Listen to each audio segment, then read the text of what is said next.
Welcome to the Salmon Runs YouTube. Enjoy the video. You start by confirming each number is rational, an integer ratio a/b where b is not 0. Next, convert any mixed numbers to improper fractions so operations stay consistent.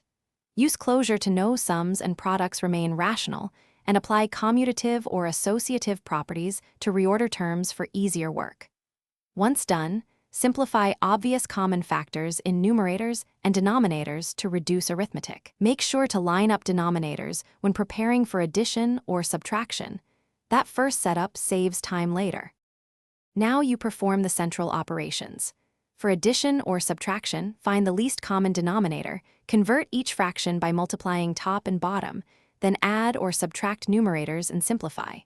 For multiplication, cancel common factors across numerators and denominators first to keep numbers small, then multiply straight across. For division, flip the divisor to use the reciprocal and multiply.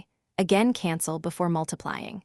Throughout, use the distributive property when a sum is multiplied by a rational, and keep results in lowest terms as you proceed. To finish, factor numerator and denominator and cancel any remaining common factors so your result is in simplest form. If a mixed number is requested, convert improper fractions back to mixed form. Verify accuracy. Cross-multiply when comparing fractions, or convert both sides to decimals to confirm equality.